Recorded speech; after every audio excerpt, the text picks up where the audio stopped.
Hello, everybody, and welcome to the Rules and Public Policy meeting. I apologize about the meeting last month. It was actually, everybody was super busy. So I kept getting text messages and emails from everybody saying that they couldn't be present at the meeting. And then I had it was just really super busy. So that's why I had to cancel both meetings. So, but same thing happening now, but I just felt like we really needed to meet since we missed one meeting. The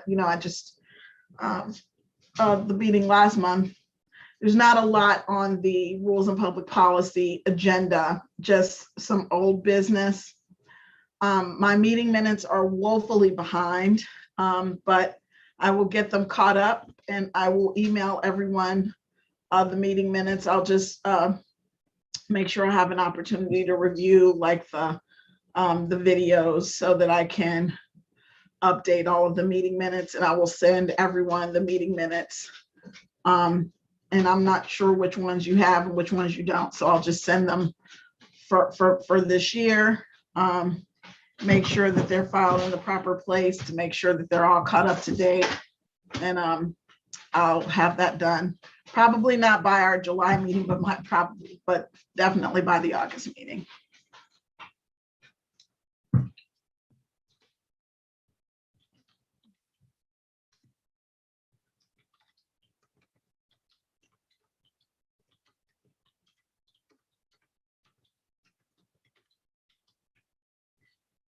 so I'm going to put that down as an action item.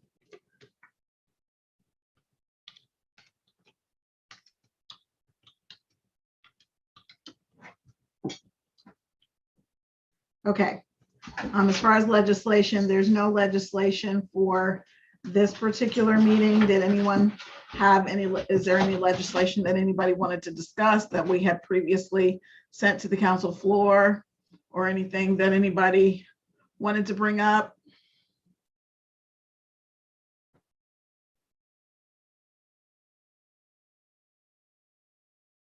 Okay, away we go. So old business. We have been talking about legislative procedure, and that, just kind of, do we want to create kind of a process for when we want to approach the law director, how we want to communicate with the law director, and what we need him to do for us. And Matt Miller Novak was really kind of taking the lead on that for us. So I know he had some ideas about that.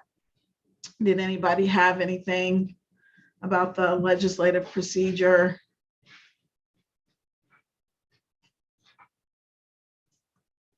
Everybody's just so quiet. There's no excitement today.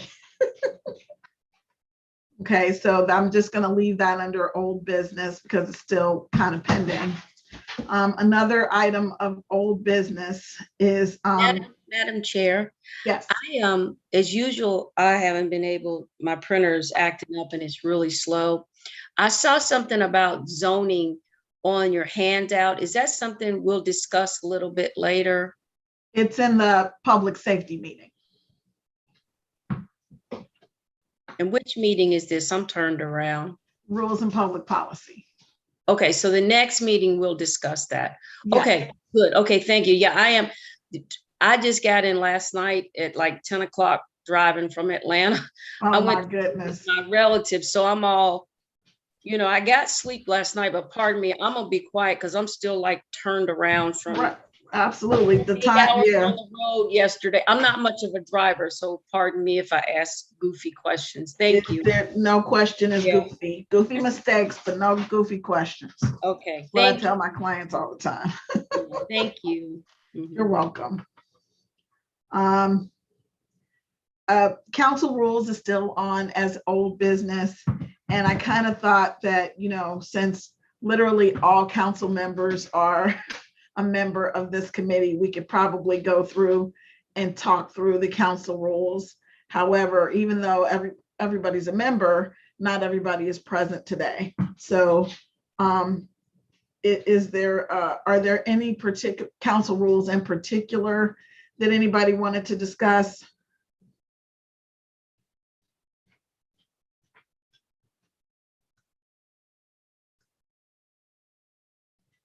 I will start the discussion about summer session and how you guys feel about summer session. I personally think we should do away with summer session. Clearly, everybody's willing to come to every meeting because everybody's on every committee. So, eliminating meetings in the summer just kind of stops us from moving forward and getting things done. And I just don't think the summer session is necessary. Our council meetings don't typically run, hours. I know that they have in the past with other councils, but our council member meetings tend to be just about an hour long. So I kind of thought that maybe we could do away with summer session. What do you guys think? I totally agree. Especially because, just because it's summer doesn't mean that, the stuff that we have on our plate is any less. So I think it kind of makes it harder for us because then we end up having to do more in a smaller amount of time or possibly do special meetings. And so, yeah, I agree. Yeah, see, I don't like the special meetings around Christmas and Thanksgiving. I'm just not a fan of that at all. Like, especially, just when they're supposed to, when I'm supposed to be asleep and have to come to a special meeting. I know that's just. No, I don't disagree at all. Yeah. I just feel like, the entire time I was raising my children, I just felt like, I used to tell them all the time, like, it's going to take me years to get caught up on my sleep. And I'm still trying to catch up personally. So I just thought that it's a council rule. It's not in the charter. It's just one of the council rules. So we could certainly all decide that summer session is not necessary. What do you think, Loree? Which summer session are you referring to? So summer session basically means for summer session, the second meeting in June, the second meeting in July, and the second council meeting in August, like the council meetings are canceled. So the committee meetings aren't canceled, but you remember our council meeting last week, we didn't have one because of summer session. We won't have a council meeting the second or the third Monday in July because of summer session. We won't have one the third Monday in August because of summer session. I think for some reason, this is my first year. I like that idea of summer session. I don't know why. We're only meeting once a month, but I'm not sure if there's as much going on to be voted on. But the fact that so many of us are in and out of vacation, I think it could get confusing if we tried to do voting when maybe 2 or 3 people are on vacation. So for some reason, I kind of agree with the once a month meeting, June, July, and August. And I don't mind coming to the committee meetings twice a month. That doesn't bother me. But with the people coming and going on vacation, I think that's my opinion, one council meeting per month is fine for me. But someone told me, I think Mr. Wald said, unfortunately, all the budget stuff comes in November and December. So having more council meetings during the summer might not make a difference. Actually, I don't know if it'll get us ahead of business. Actually, it would. It's think it would. Okay. In the past, I think that they were fighting about the budget.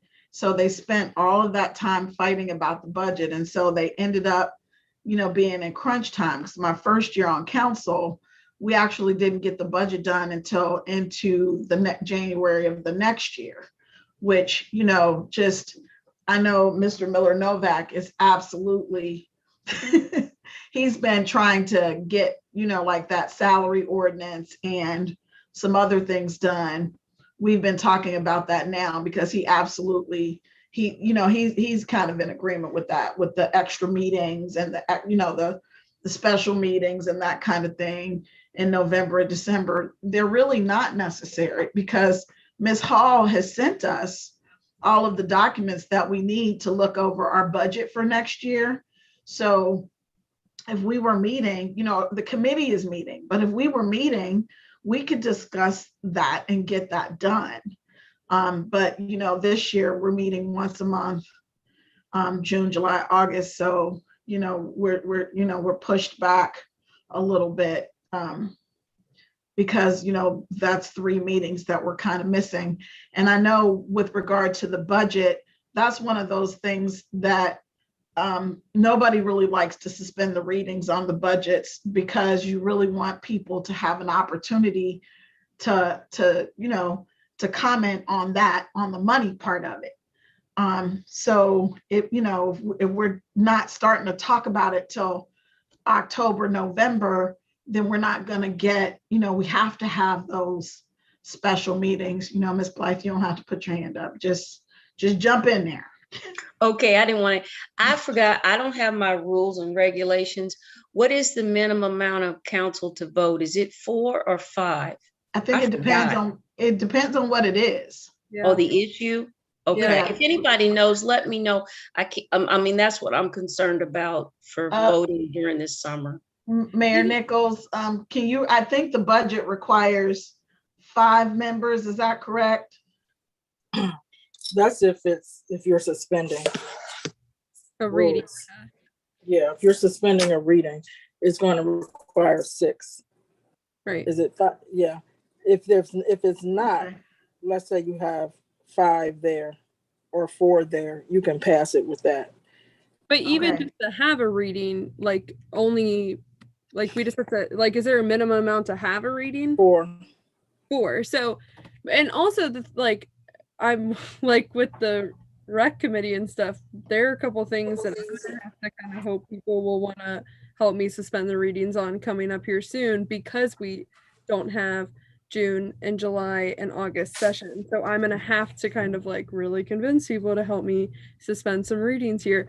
And so but if we had those sessions, then I wouldn't have to kind of coerce people to help me push this through.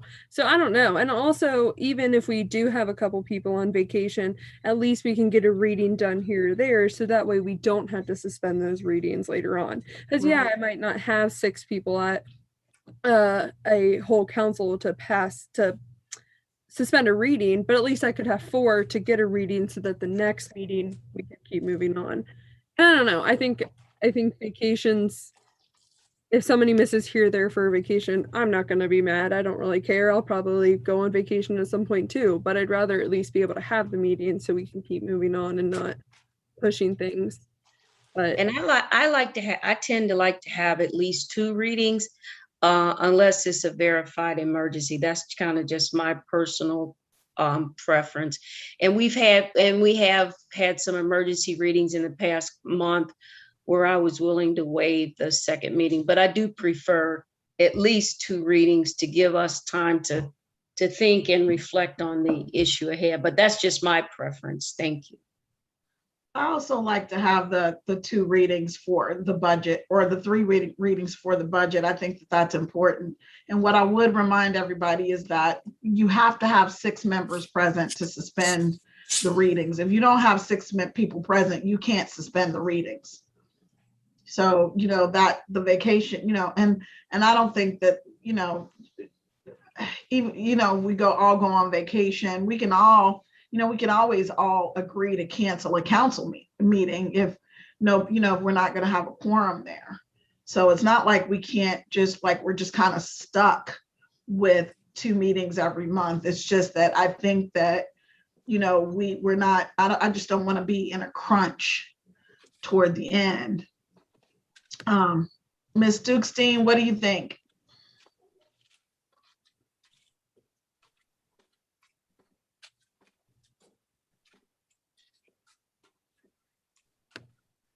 Ms. Underwood, can you hear me? Yes. I'm sorry, I was trying. Okay, go ahead. Go ahead, Ms. sorry. Mayor Nichols. If May, if this is something that you guys want to consider, I would consider just doing it starting next year. Because for instance, I know I won't be able to make 2 of those meetings. Not that you would necessarily need me, but you know, 2 this summer I will not be able to make. I will not be able to make the one in July. No, I'm going to be in July. I'm sorry, it's the August, so just 1 this year. I'm sorry. That's what had my that's mind actually, set on that this. was my goal, or that was my thinking, Madam Mayor. It was I for had my mind next year. I wasn't going to try to do it this year. Okay, I had my mind set on the second meeting, so I won't be at that meeting, that committee meeting. So I apologize. I'm sorry, Ms. DukesDean. No worries. Oh, no, that's fine. My perspective is a little different just because I'm so new. I don't think it's fair for me to assess because I don't know what people or what council goes through in the winter to compensate for the summer months being on vacation. My first mind just in comfort because my children are not super small, but they're just young and there are more activities in the summer, is to keep it as is. But as I hear people talking about what comes up in the winter months with the budget and in November, the extra meetings and closer to Christmas, then it makes me say, well, maybe they should. So I haven't experienced that. So I'm really in the middle and I don't feel like I have enough information to make a good decision. Okay, that's fair enough. I just, I've only had to go through the, honestly, the special meetings 1 year. You know, I'm fairly new myself, and I have to tell you that I was not a fan.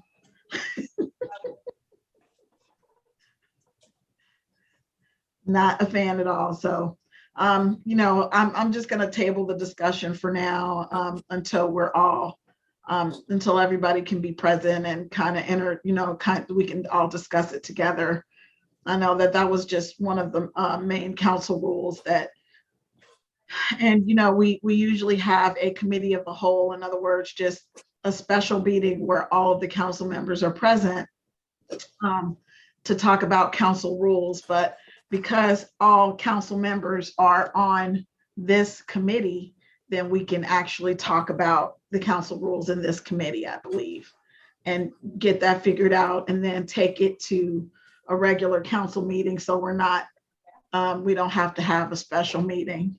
As you can see, I'm just not a fan of special meetings at all. Really don't like meetings, but I understand we have to we have to meet so that we can get things done. Anything else about the council rules that anybody wanted to add? Or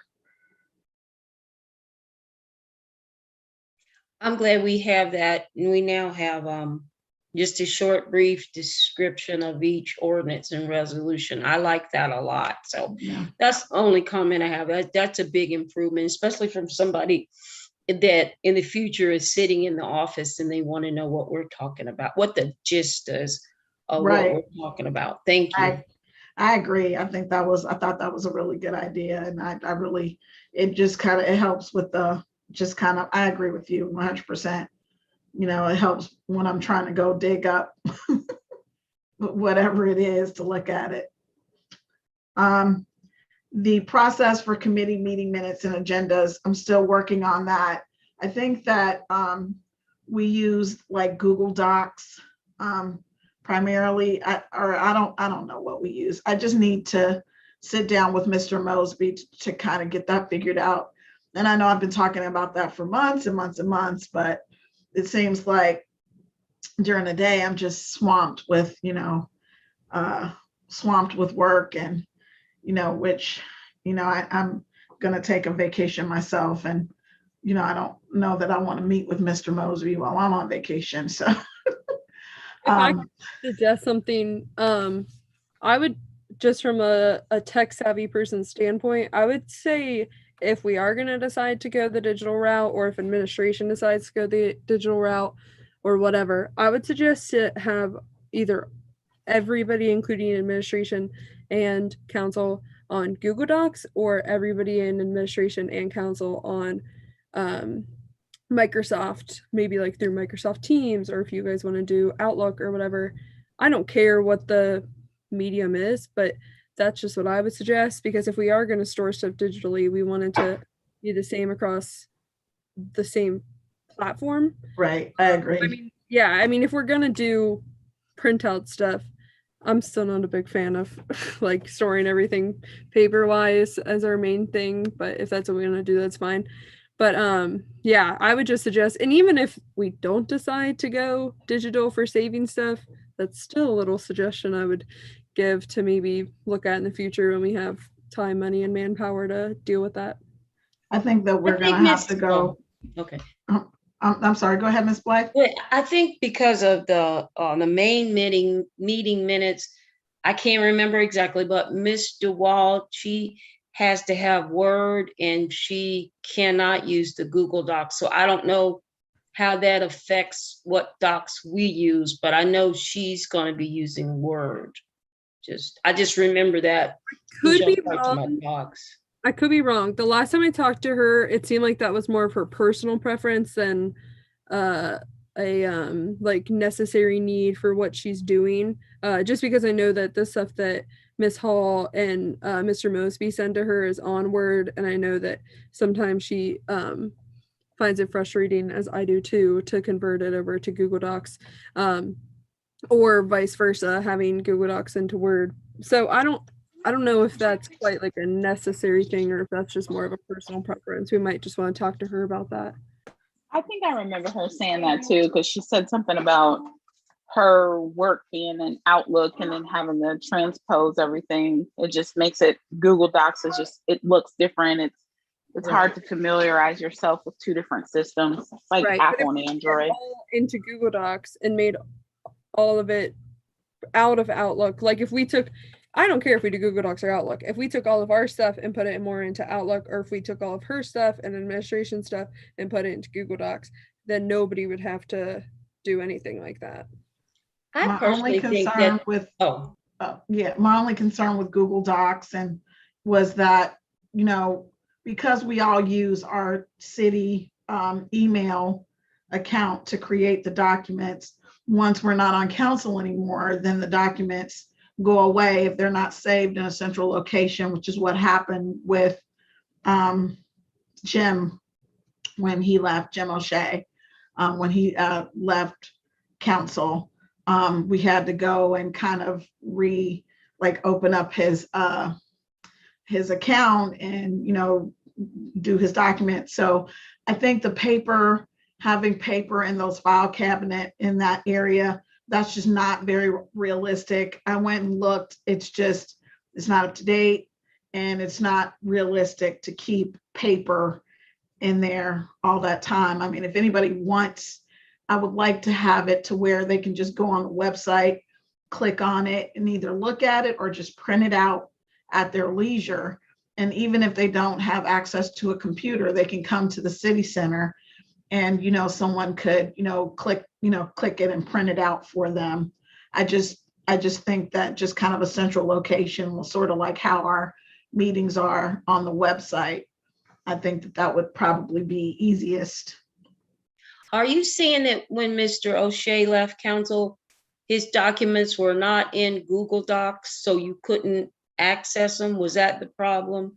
No, they were in Google Docs, but because like with Google Docs, you have to have an account, like a Google account, and he wasn't using his personal account. He was using his city account to create the document. So his city account was disabled after he left council. So any document that he created using his city account was gone. So there are people, because Miami does everything through Google, everything. So if we decide to do that, like if there are people who leave Miami and their Miami account is no longer valid, I can still look at documents they created as long as they shared it with me as like an editor or creator or something. Okay.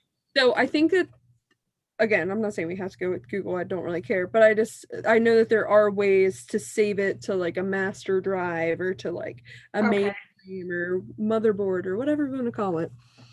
Okay, and that's me not really understanding how Google Docs works. Ms. Hall?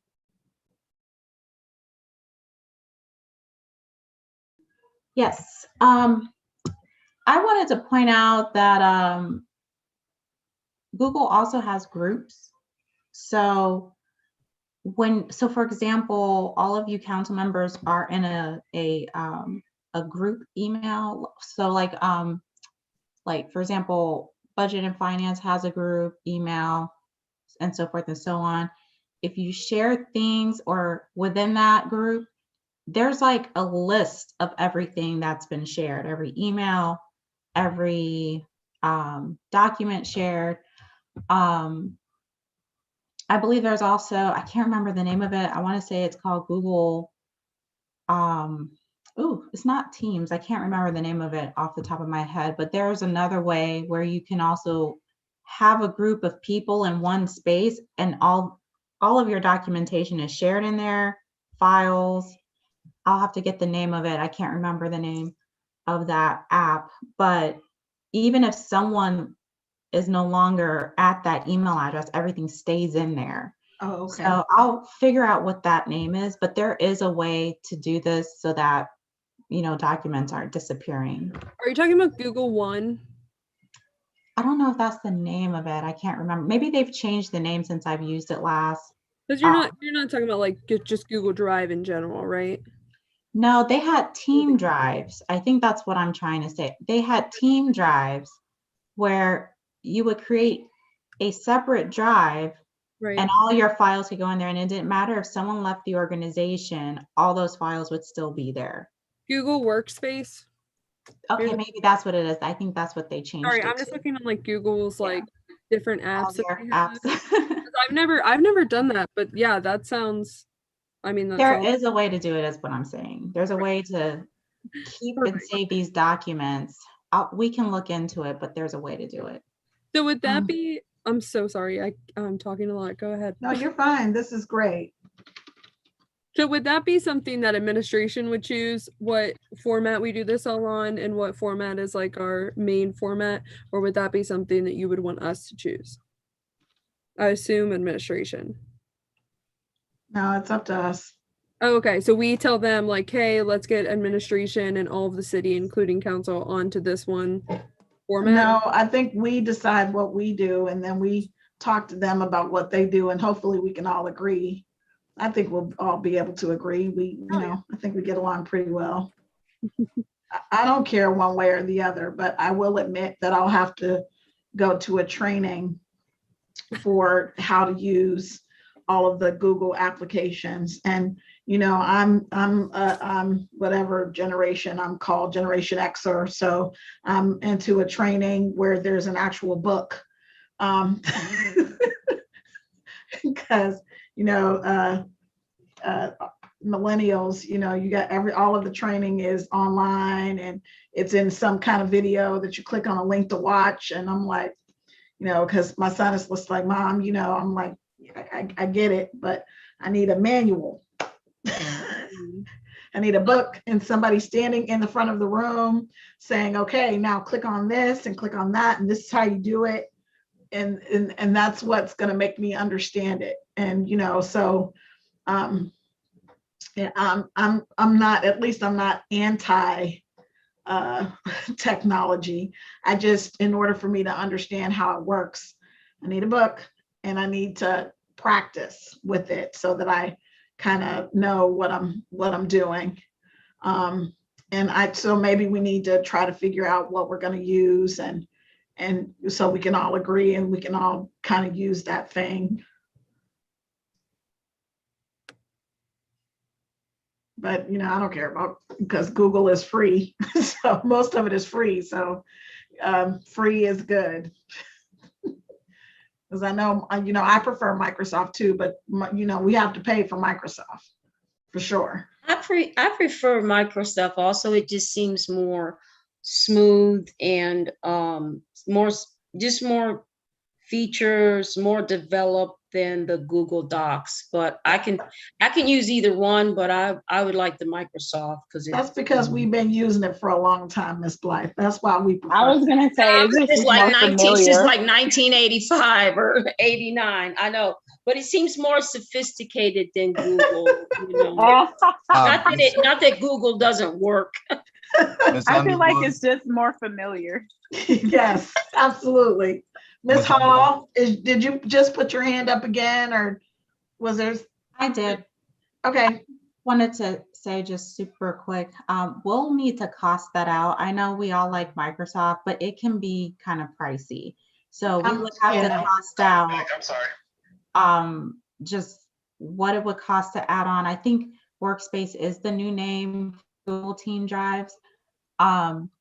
What it would cost to add that on versus switching completely over to the Microsoft 365 for everyone, where you can kind of do some of the same things that you can do with Google. So right, yeah, I think most of it is free. So I think we probably, and I'm certainly willing to learn it. I think that, you know, we just need to have somebody train us or show us how to do it. Mr. Mosby, I heard your voice down there. Yeah. I didn't want to disappoint you, but Google is not free. We actually have to pay a monthly fee. Okay. I did not know that. I was thinking that too. Yeah, I was thinking that too. Yeah, I'm sorry to break that news to you. However, in fairness, though, as Ms. Hall just said, you know, I mean, it's a huge difference, though.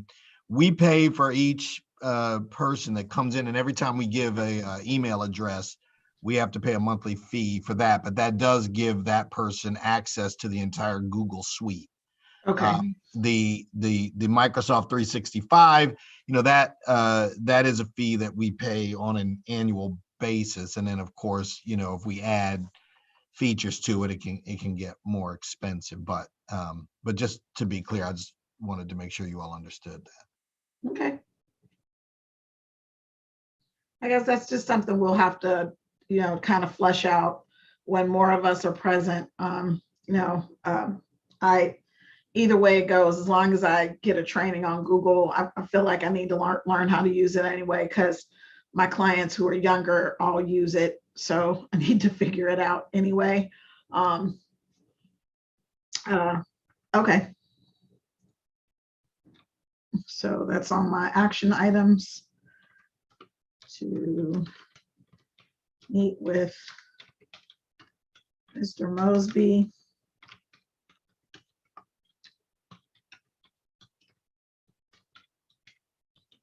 Storage. And then I can get some prices and that kind of thing to bring back to the group.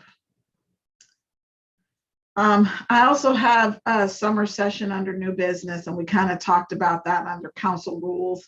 Is there any other new business that anybody would like to talk about or bring up? Yes, Ms. Underwood. You know, this is something that I've already discussed at council, but I do think it's important to just reiterate it here. You know, as you pointed out, we're in the summer session, but we're coming up on the end of the year. There are a lot of action items that will require action from council.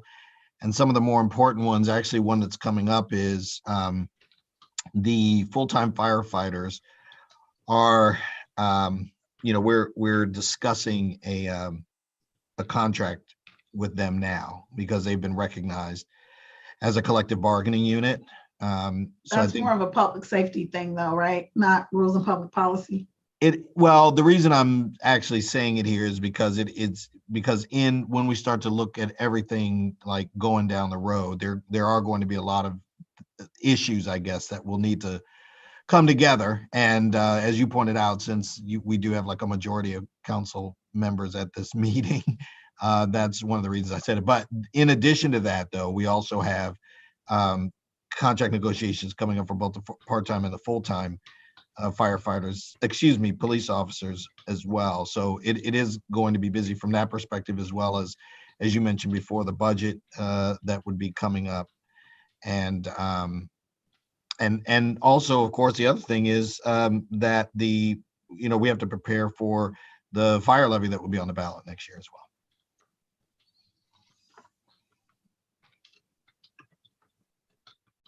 Okay. Did you mean the police levy that will be on? The police yes, I levy did. is next year. Next year. If I said fire, I apologize. I meant police. You're fine. That's what I thought you meant, but I was like, just making sure for minutes and in case anybody's listening. Yeah.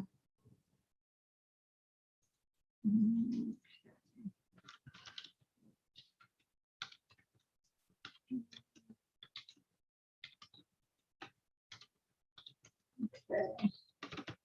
Any other new business that anybody can think of?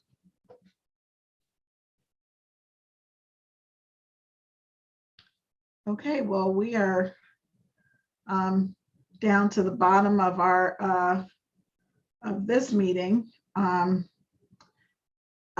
So our next meeting is due to start at 7:30. So we have 20 minutes where we, I guess we'll take a 20-minute break and then come back in 20 minutes for the public safety meeting. That one's kind of important because we do have 2 items of legislation that we do need to talk about briefly so we can send it back to the council floor. So if everybody could come back in 20 minutes, that would be wonderful. Does anybody have, is everybody okay with adjourning this meeting and then coming back in 20 minutes? Sounds good. Okay, I'll see everybody in 20 minutes. Bye.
Is everybody back?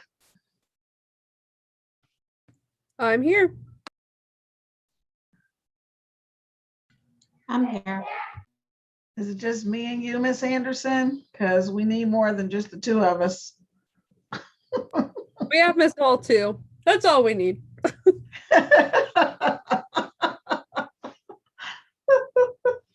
Like we had Miss Blythe and Miss DukesDean, so hopefully they'll log back on, and so we can. Let me see, who is that? Oh, there's Miss Blythe. Okay, we got 3. Is that a quorum, or do we need 4 for a quorum? Mayor Nichols, do you know? How many are on your committee? 4. 7. You need 4. So everybody's on your safety committee? Yes, Well, that's what I was saying. It was like, you need 4. okay, all right. Uh-oh. Guess it's vacation time. There she is. Okay.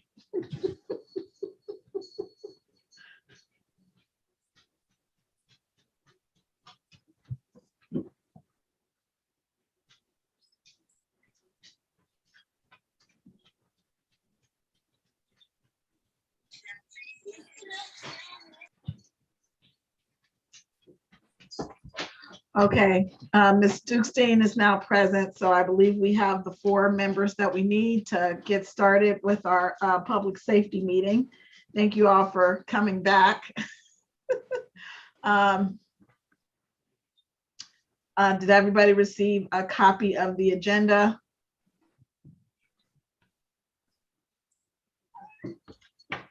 Yes. I did. Okay, same kind of thing here is, I'm woefully behind on the meeting minutes, but I will get those caught up to date and send those to everyone before our August meeting. If you can just kind of give me the month of July to kind of work on them, a little bit at a time so that I can get those done. I'll commit to that. Legislation, I did receive 2 items of legislation. A food truck zoning legislation as well as food truck legislation. And I believe that we received these because, well, I'll let Mr. Mosby kind of talk about that because he sent those to me so that we could discuss them so that we could send it to the council floor. Mr. Mosby, are you back? Yes, ma'am. Okay, could you just kind of give us the brief what's going on with the food truck zoning legislation as well as the food truck legislation? Sure. The inspiration for this was Mayor Nichols, who had inquired earlier, a couple of months ago, actually, about why we were not able to have mobile food vendors in the city. And the reason why was because, according to our zoning code, they needed a variance in order to operate, in their commercial business districts and things like that. So it was taken to Planning Commission, and the Planning Commission recommended that the appropriate zone change be made, and so hence the proposed legislation is the change to the zoning code, which would allow mobile food vendors. The second piece of legislation is, in essence, a legislation that would authorize us to go ahead and hold the public hearing. According to our code, we do have to have a public hearing for any proposed zoning changes, and we have to give them at least 30 days notice prior to that. So council passes both of those, then, or excuse me, if council passes the public hearing legislation, we can go ahead and get started with that. And then, of course, the proposed zone change will be on the council calendar for consideration. I have a quick question, if you guys don't mind. What would the tax for the for the food trucks be? Would it be like the same as any other business tax? Would they not get taxes? Like, what would be the procedure for that? Because I just wouldn't want like our current business owners to feel kind of mugged off because they're getting So if they're I having to may, pay taxes. if I may, just Yeah, sorry. before Yeah. that is answered, that won't be something that is done every day. Or like the purpose was for us to have maybe once or twice a month, food truck Friday, and that would be on the city property. They would have to go through other guidelines and procedures if they would like to. They have to go through the BAZ if they would like to set up shop in other locations. So what the tax is, I'm not sure, and I can't recall off the top if it's in that legislation. Do you remember, Mr. Mosby, if it's in there? No, it's not. But I mean, there are several things. Number one, they would have to make a fairly considerable amount of money in order to do that. Number two, they're probably, mobile food vendors are usually one-person operations. And so they will most likely not have additional employees. So it would be both. I mean, as the mayor said, even if we did it on a special occasion, let's just say we have let's say it's Memorial Day or the Hilltop, car show. Those are one-day events. So they're not going to be making, a considerable amount of money when it comes to that. And we're talking about a very limited number of people. It's not, it probably will not. I mean, if 20 trucks want to pay the fee to get a license in order to sell, that is true, but 20 trucks are not going to be making a considerable amount of money as far as that's concerned. And it's BZA, not BAZ. I don't know where it's the BZA.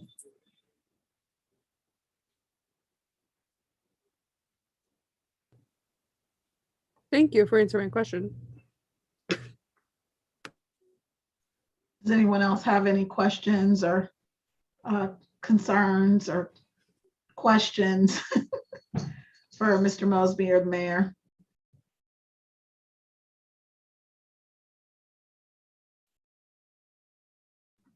Madam Chair. Yes. I would just say, I do think that this would be good for the city. We actually had an incident. I will let everyone know. This is probably a few months ago. And in fact, again, this is probably one of the things that caused this, but I had to tell our code enforcement officer to ask a particular food vendor to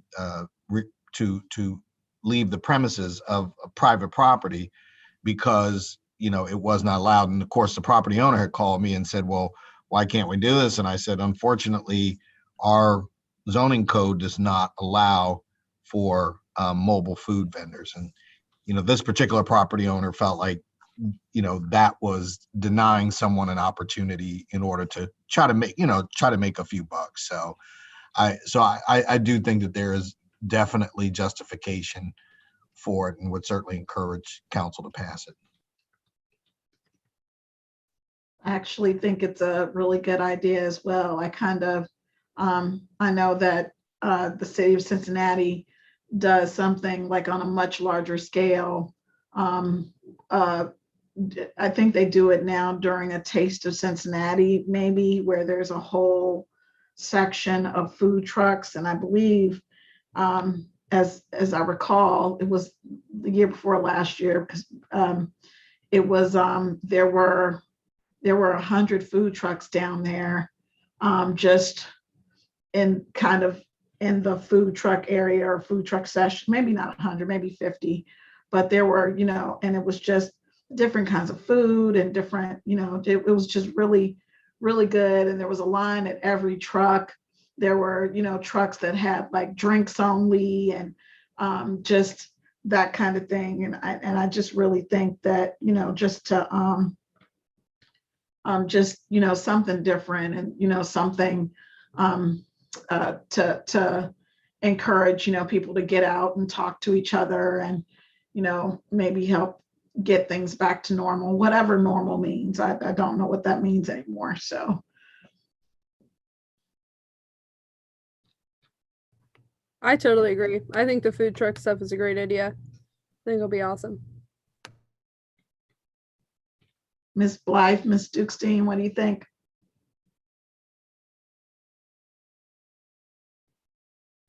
It's a good idea. I definitely agree. Thank you. Mhm.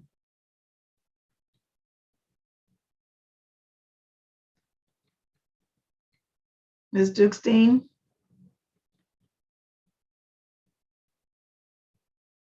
I'm sorry, I was across the room. I have my AirPods on, and I was like, why can't they hear me? I'm so sorry. I think it's a very good idea. Very excited about that.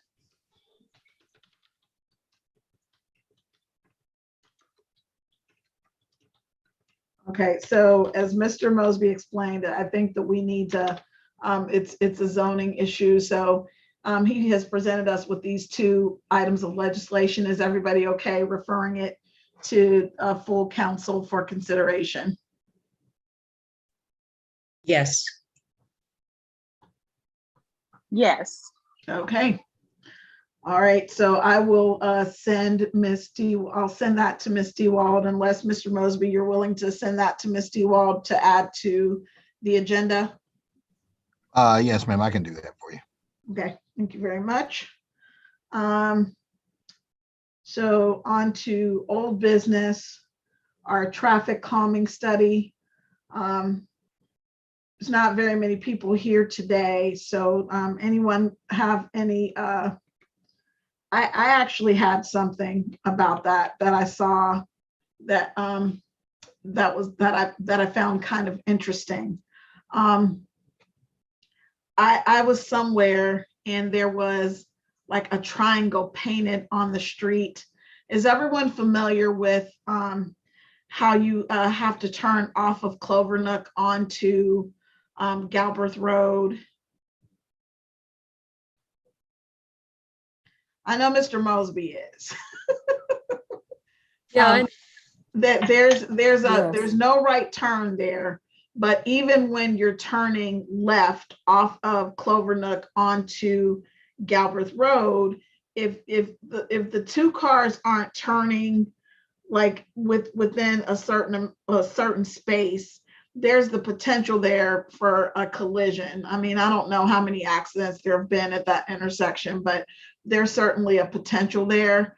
I was someplace and I don't remember where, but I saw like a triangle painted on the ground that kind of gave people, just some guidance for like where they needed to turn, how they needed to turn their car to avoid hitting the other person who was also making a turn. So I just wanted to kind of bring that up, and also just point out that I had mentioned before where on Hamilton Avenue, it's actually right at Hamilton at the intersection of Hamilton and North Bend, painted on the ground. It says 25 miles per hour or 25 mph. I think that might help us as well, to maybe paint that on the ground in certain areas, just since the speed limit is always 25, and I feel like there are people flying through various places who maybe are not aware of that. Do we have, I think we do, and I forgot, but do we have the little signs that tell you the speed limit and then tell you how fast you're going as you drive by? I can't remember if we have those in North College Hill, but those kind of make you aware of your speed. I can't remember if we have any. people Might have one on Hamilton Avenue when you're entering North College Hill from the south, maybe, but those are pretty good. somebody I don't know what like it is that prompts them to get put up on Hamilton, like right outside of my neighborhood, like right next to the Kroger, like in between where Walgreens is and St. Paul's. Somebody always I'm guessing that somebody possibly complains, or maybe there are a few extra speeding tickets that day, and so they pop one up right there every I few. think that to just speak to that, I think that, well, I know that the city just miscellaneously moves them around just to kind of make people aware of their speed. Oh, okay. Those are good. That's a good idea. Those are kind of make you more cognizant if you're, if you're speeding or what speed you're doing. Mr. Mosby, does the city own any of those signs? I was trying to think about whether or not we have that in our inventory. I know that Mount Healthy does have one. Even if we didn't, we could certainly borrow one. It's one that is temporary. You temporarily move it around. So I could find that out. And yes, we could put that in different places as a traffic calming measure. Of course, that is provided that the people who actually see it respect it too. So. Most people who follow the rules it'll just keep them mindful of it. But people who tend not to follow traffic rules never follow traffic rules, because it's that person that you're behind that stops at the red light, sees that there's nobody coming, and then just goes ahead and goes through it. And I've seen those folks. So I think that there's not going to be anything we can do for that kind of person. But most people, if they see something like this is what your speed is, and slow down, or drive like your children live here, or something like that. I think sometimes that I know that's a reminder for me. I'll slow all the way down when I see that, because I remember little kids are you can say stop, no, don't quit as many times as you want to, and they still keep going, and they never stop, and they do not quit. So I know we had talked several times about speed humps, and I had another conversation with Mr. Mosby to see what the possibility of us getting some. I know he has been looking into some of the speed humps that would go in residential areas. I know 3 streets off. I think from what he told me that we may be able to purchase 10 removable speed humps, because the issue was the plows. I think with summertime now, I know even over here on Clovernall, 25, you can't go 25 because the kids are back and forth darting up and down the street. So once you turn off a Hamilton on the Clovernall, you almost have to brake. Well, I do anyway. right. So I think that's something that we want to try at least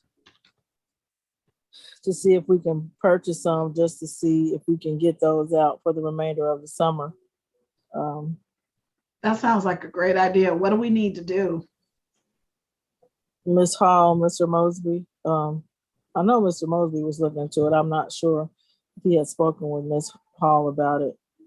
Right. I was going to mention that I would just need to talk to her about, money that we may have either in like the street fund. In other words, money that we get from the gas tax could be one source, but I can talk to her about how much we have and see what we can get for that.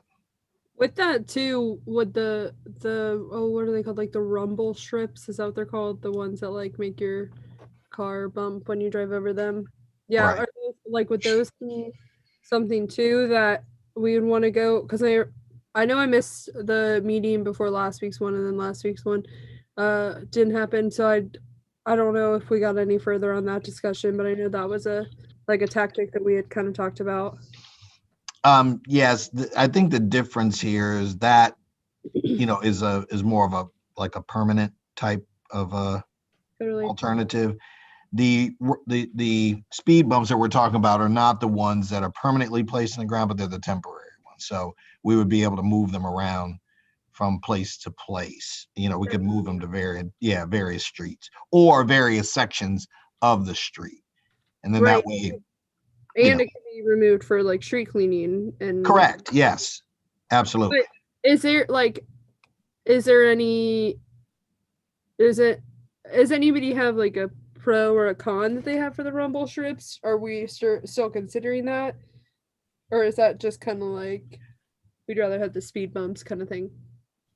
I think we can do both, but I just think that the rumble strips are more permanent in nature. But I would think that would be something we could consider, especially for those streets where there are children, a lot of children who play and, kind of run around and that kind of thing, because just hearing that, is going to, hopefully make people slow down.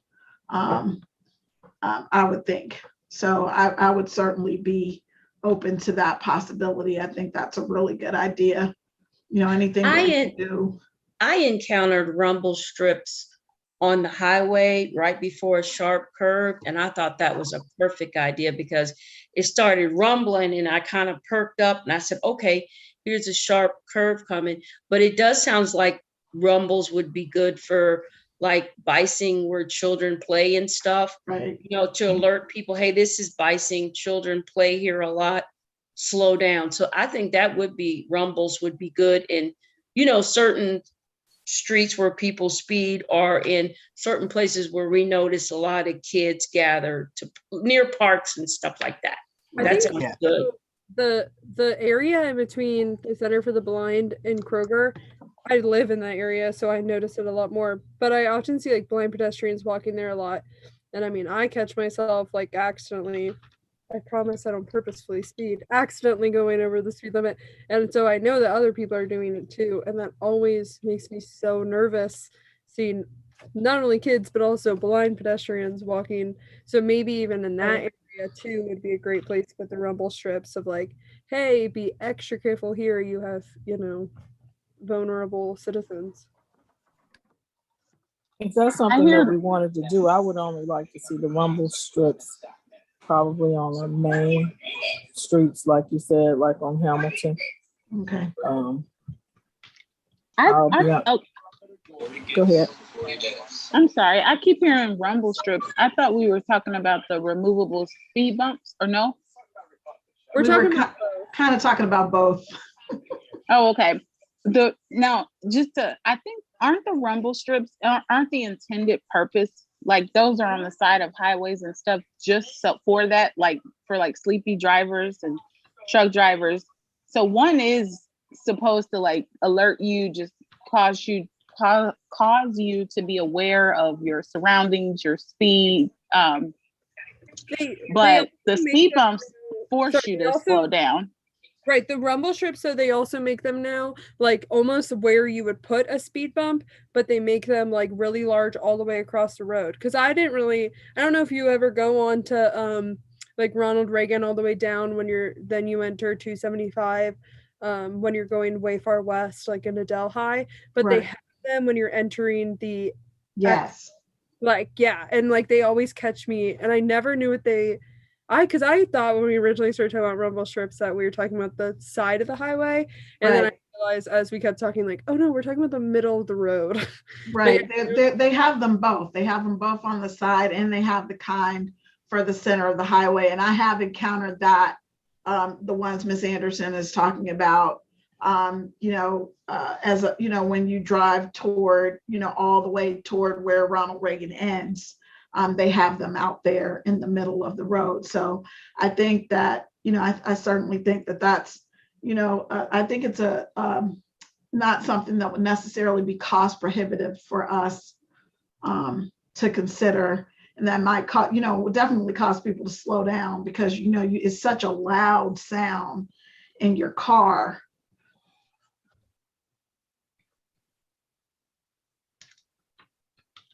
I'm sorry, I didn't mean to cut you off earlier, Ms. DukesDean. No, you're fine. I was asking. Sorry. No, you're fine. You're fine. I think that I haven't encountered those other than the ones on the side of the highway. So I just have, I guess, an affinity for the speed bumps because I feel like people don't want the damage to their cars and they will slow down. Right. There is there are rumble strips that are actually on Hamilton Avenue if you're coming up the hill, coming from Northside into College Hill. There are some there, but Ms. DukesDean, you are correct. Typically when they're used, they are used to really help to keep the car, within the prescribed lanes. So it's in the middle of the road so that someone doesn't drift over and hope, and possibly crash into oncoming traffic. However, as I believe Ms. Anderson did allude to, there are cases, for example, if you're on a highway and you're coming in, like I know I've experienced this where there are toll roads. When they want you to slow down, they will have the rumble strips to remind you now that you have to slow your speed. The question would be, would that be an appropriate measure in, our city where our speed limit, is already 25 miles per hour? And so I think honestly, to Ms. Underwood's point, most people are going to obey the speed limit. But for those who are just transgressors, even with that, they're still, they probably would still transgress. I do think that at least for a temporary solution, the portable speed bumps would be the best idea. I mean, I thought about rumble strips when you're going past the golf course and getting into the business district, but I don't know if that's the appropriate place, because I know that, from Pippin up until I guess the Ameristop on Galbraith, some people speed there, but I don't know if rumble strip is the right, or like you said, Ron, the hump is better. But were we still talking about humps on main roads like Hamilton and Galbraith? I don't think so. I think on the main roads, the speed humps would be more for the streets, where, like the residential areas. That's why I was think- suggesting the rumble strips more on the main road. So that way, Yeah. Okay. like are speeding, like they don't necessarily automatically damage their car. Right. Paying attention, it's more of like a wake up call. But I'm okay with either. Well, I just, I can't hear you, Miss Blythe. Okay, there you go. I think some of the speed humps on residential roads would be perfect, because the sad part is I live on Lois, which is dead end, and I swear they're driving 35 or 40 like they're on Galbraith. I'm in my yard, they drive by so fast, I just shake my head. It scares me for the pets and the children. So if we can put some humps on some residential roads where children play, that would be, to me, that's a good idea, because I can't believe how fast people will go on a dead end street. It blows me away. Me too. And I also think that if there are those removable speed humps and we're moving them around all of the time, I think it's definitely going to cause people to slow down, because you just never know where they're going to be. So Perfect. I think that's a great idea. Mayor, is there anything that we need to do to facilitate that? Facilitate you guys getting the removable speed humps? Well, Mr. Mosby is going to talk to Ms. Hall. So once they figure out where, I think it's within his range where he can purchase. Correct me if I'm wrong, Mr. Mosby. You don't necessarily need legislation from council unless it's something that you want, correct? Well, yes. I mean, only if for some reason we don't have enough to, make the purchase without making some additional appropriation. But that's why I wanted to talk with Ms. Hall, because right now, my guess is that we would have enough to purchase.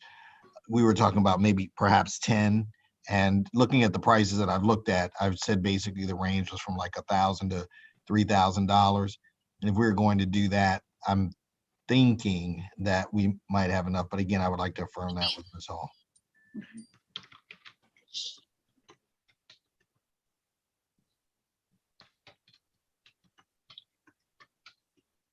Really quick, there's no place in NCH that's above 25, right? Nope. Yeah. Okay, that's what I thought.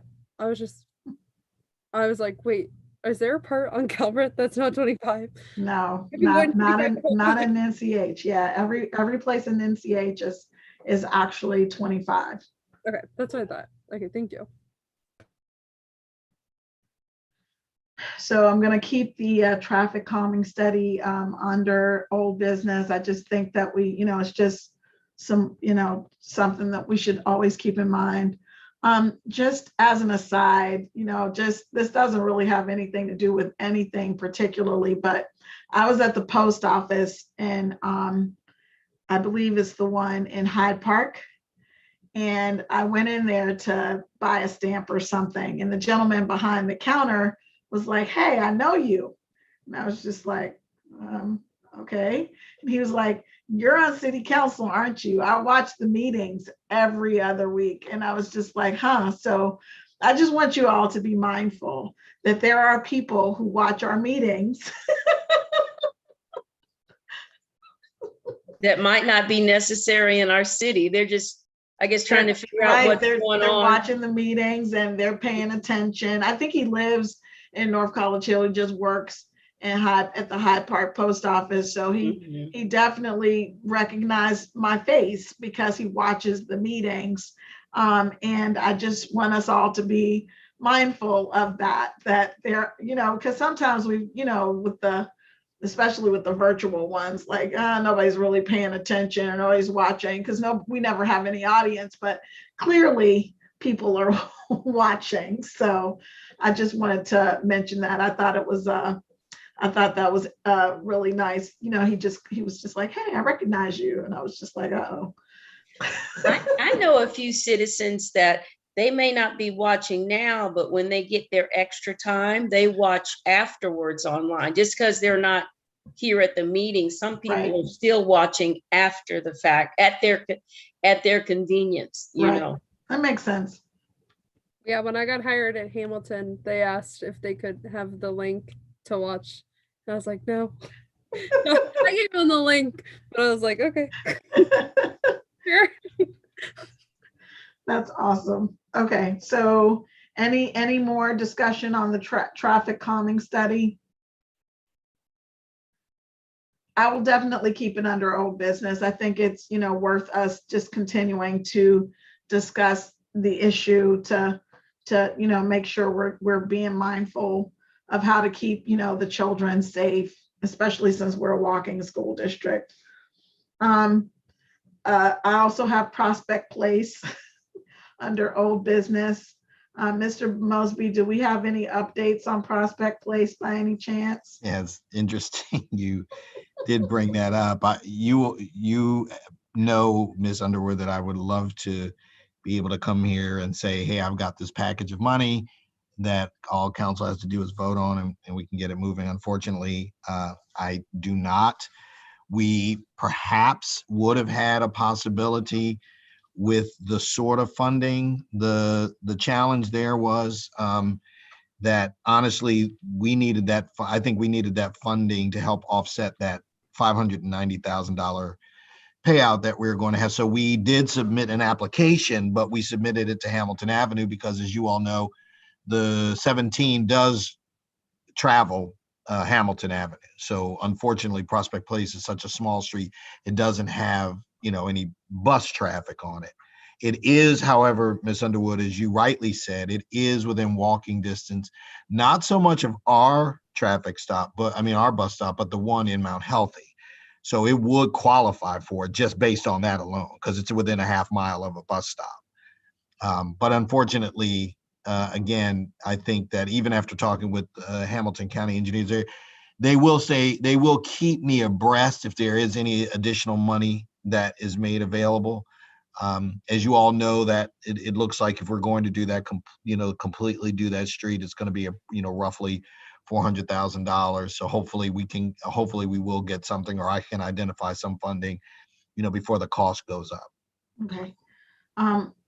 Speaking of the buses, I remember years ago, there used to be a bus that actually ran down the length of Clovernook.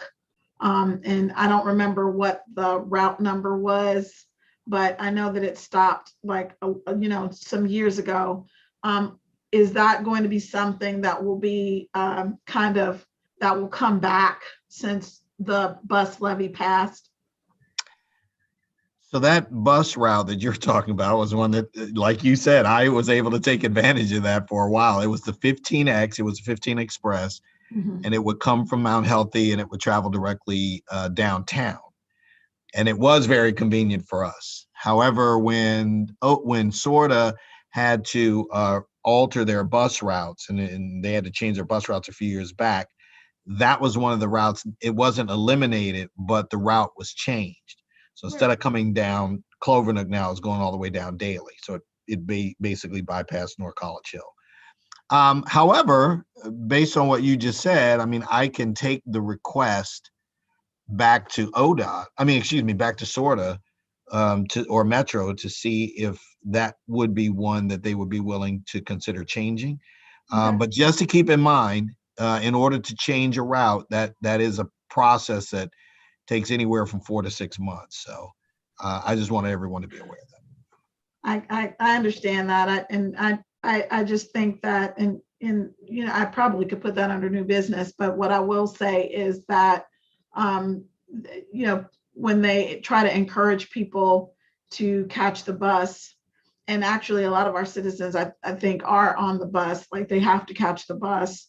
One thing that would to consider when you're going to live in North College Hill is that if you move on Clovernook or off of Clovernook somewhere and you have to walk to a bus stop, you're walking to Hamilton Avenue. And while that might not be that big of a deal if it's a spring day, but in a suit and with a briefcase, it is not, for me, not happening. Absolutely not happening. Or with a baby and a handful of groceries. Right. Just, it's just, is not anything. I mean, it would be, because, you see all the commercials about, you should catch the bus to work downtown, But when you have to walk 30 to 45 minutes to get to a bus stop, it's not reasonable to catch a bus when I can just get in my car and drive 20 minutes because North College Hill literally is in the center of everything. So just if there's something we need to do, Mr. Mosby, for that, please let us know. We're certainly willing to help with that. I think a bus route back down Clovernook would be very helpful for people. Yeah, I will, Ms. Underwood, I'll go ahead and reach out and make contact with the CEO and see what we would need to do in order to get that process started if we can. Okay, and as I promised, I was going to keep nagging about Prospect Place, so I think I'm done nagging about it today, but I will continue to bring it up over and over again. I think I might take a field trip down there and take pictures and share pictures with you all at the next council meeting. I love field. Does anyone else have any other new business? I put a bus route down Clovernook Avenue as a new business. Does anyone else have anything else under new business?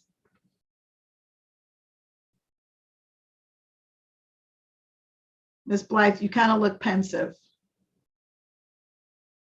Oh, what does pensive mean? Sorry. Yeah. It means you're thinking about something. I was actually just re-looking at the agenda. No, I don't have any. I can't think of anything else to add. Thank you. Mm-hmm. Mayor Nichols, Mr. Mosby, Ms. Hall, anything? I don't have anything. No, not. I was thinking about Prospect Place, but I don't know. Maybe pictures to do justice. I'm not sure. Mr. Mosby's done everything he can to try to get that money back. So, I'm with you on it. Ms. Hall, Ms. DukesDean. Nothing.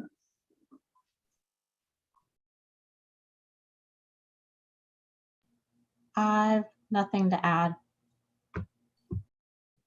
Okay, I think that's about everything. If that's everything, then I think we're ready to adjourn. It is approximately 8:10 p.m. and we're all done, and I will see you all next month. Well, wait, is our first meeting next? In council chambers. Yes, but is it like next Monday, like next It's week? Tuesday. I think Tuesday. it's July 6th. July Okay. 6th. I think. Okay, I just wanted to confirm that, so I'm not calling you all on Monday. Okay, well, you all have a wonderful evening and a wonderful week, and I'll see you all next week in person. Thank you. Same to you. Right. Good night, everybody. Good night. Good night. Thanks, Keith.